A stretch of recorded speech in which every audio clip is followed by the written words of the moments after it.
जय श्री कृष्णा। राधे राधे। आज आप लोग सुनेंगे प्रदोष व्रत की कथा, शनि प्रदोष व्रत की कथा। किसी नगर में सेठ और सेठानी रहा करते थे। काफ़ी संपत्ति, धन संपत्ति उसके पास थी। नौकर चाकर थे, किंतु उसके संतान नहीं थे। वे हमेशा दुखी थे और संतान प्राप्ति की चिंता करते रहते थे।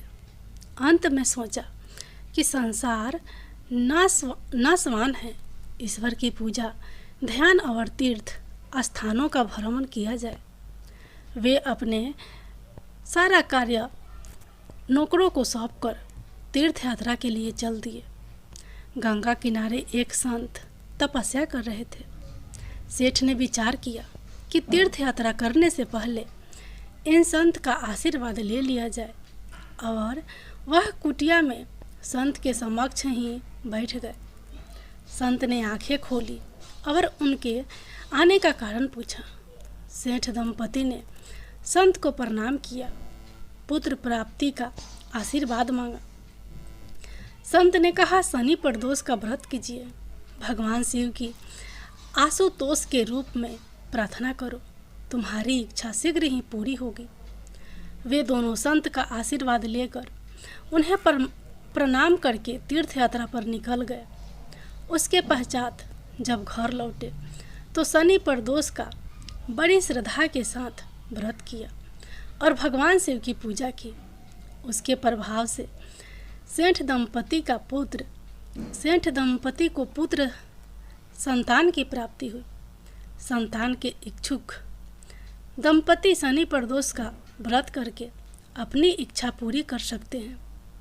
संतान का ना होना, संतान की तरक्की ना होना, संतान के पढ़ाई में बाधा आदि दोषों को दूर करने के लिए शनि प्रदोष व्रत सफलता देने वाला है। अब सुनिए प्रदोष व्रत की अगली कथा।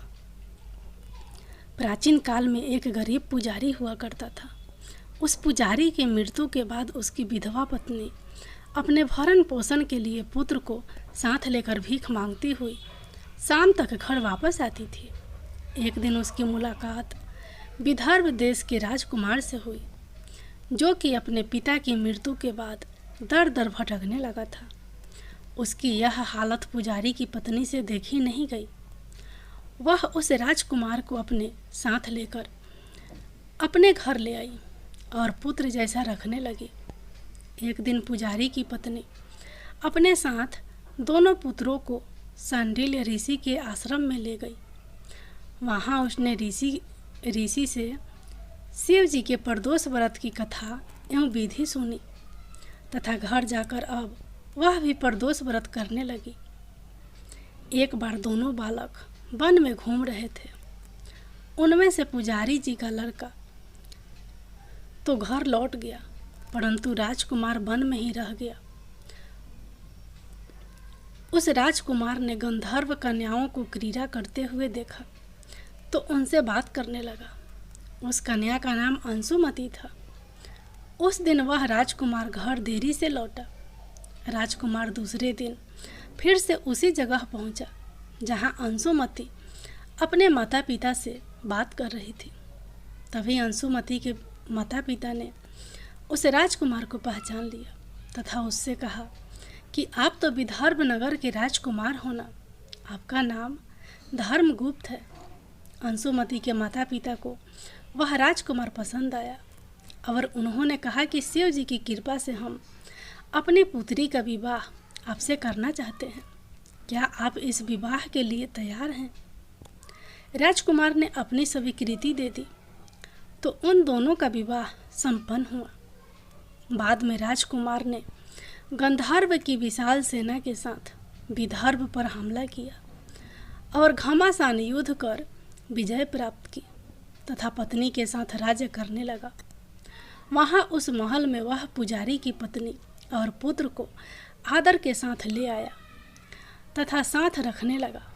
पुजारी की पत्नी तथा पुत्र के सभी दुख व दरिद्रता दूर हो गई और वे सुख से अपना जीवन व्यतीत करने लगे।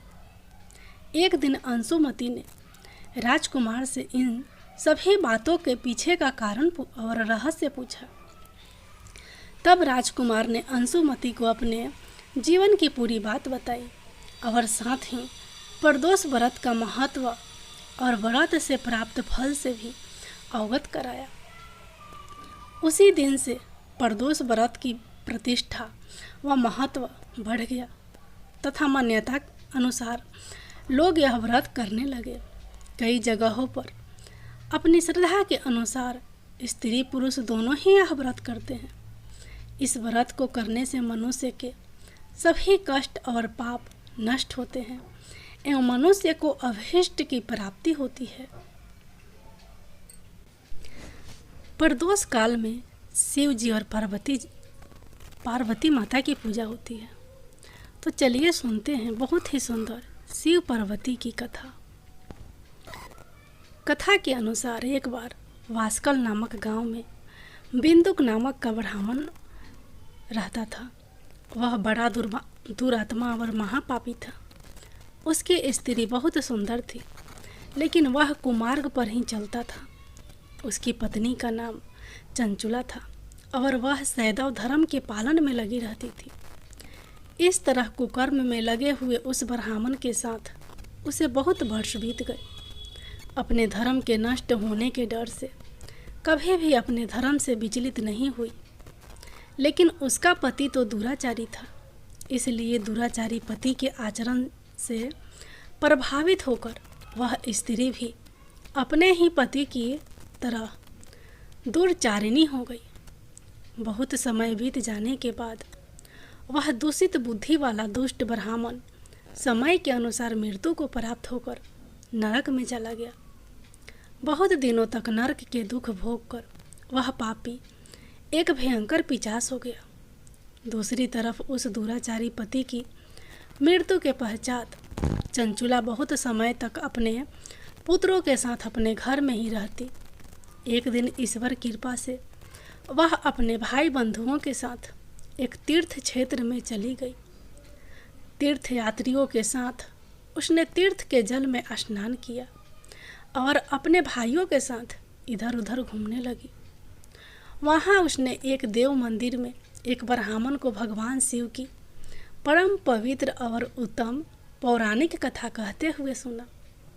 वह ब्राह्मण यह कह रहे थे कि जो स्त्रियां पर पुरुषों के साथ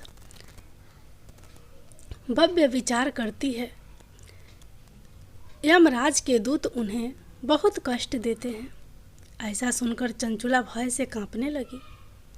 उसने विचार किया कि उसने तो अपने पति के साथ बहुत पाप किए हैं, तो उसे भी उन पापों का दंड भोगना पड़ेगा। इसके बाद उसे चैन नहीं आया और उसने उस ब्राह्मण से विनती की कि हे प्रभु, मेरे ऊपर आप कृपा करें और मेरा उद्धार करें। मैं आपके प्रवचन सुनकर भय से कांप रही हूँ और इस संसार से मुझे वैराग्य हो रहा है। मैंने जीवन भर दुराचार किया है।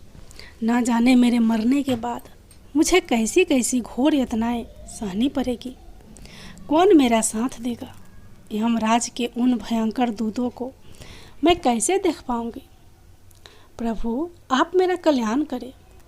चंचुला के इन वचनों को सुनकर ब्राह्मण बोले, हे चंचुला, यह तो बड़े सौभाग्य की बात है कि भगवान शंकर की कृपा से शिव पुराण की कथा को सुनकर तुम्हारा मन समय पर ही सावधान हो गया। पश्चाताप ही पाप करने वाले पापियों के लिए सबसे बड़ा प्रायश्चित है।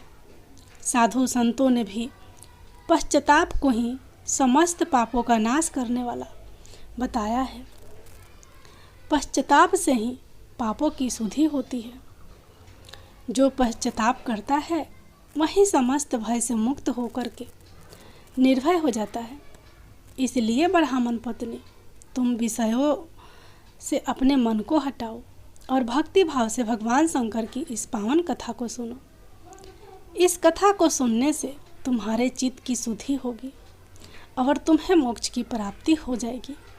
ऐसा सुनने के बाद उस चंचुला ने शिव पुराण की कथा को सुनने की इच्छा से मन में उस ब्राह्मण देव की सेवा का संकल्प लिया और उन्हीं के साथ रहने लगी। उसके पश्चात शुद्ध बुद्धि वाले उस ब्राह्मण ने उस स्त्री यानी चंचुला को शिव पुराण की समस्त कथा सुनाई।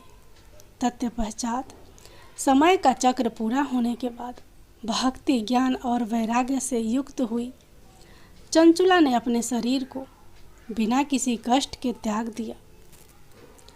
जैसे ही चंचुला ने अपने शरीर को त्यागा, भगवान शंकर का भेजा हुआ दिव्य विमान वहाँ पहुँच गया और भगवान शंकर के गणों ने चंचुला को उस विमान पर बिठाया और शिव लोक में ले गए। वह दिव्य रूप धारिणी दिव्यांगना हो चुकी थी। चंचुला ने वहाँ साक्षात भगवान शंकर को देखा। उनके 5 मुख थे और हर मुख में उनकी 3 आँखें थी। मस्तक पर चंद्रमा सुशोभित हो रहा था।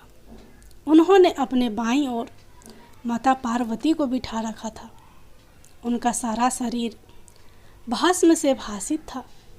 शरीर पर श्वेत वस्त्र शोभा पा रहे थे। इस प्रकार परम उज्जवल भगवान शंकर का दर्शन करने के बाद वह ब्राह्मण पत्नी बहुत प्रसन्न हुई। उसने महादेव और पार्वती को प्रणाम किया और उसकी आंखों से अश्रुओं की अविरल धारा बहने लगी। संपूर्ण शरीर में रोमांच पैदा हो गया और माता पार्वती एवं भगवान शंकर ने बड़ी करुणा से उसे अपने पास बुलाया। उसकी ओर देखा और माता पार्वती ने चंचला को प्रेम पूर्वक अपनी सखी बना लिया। जय भोलेनाथ, जय माता पार्वती।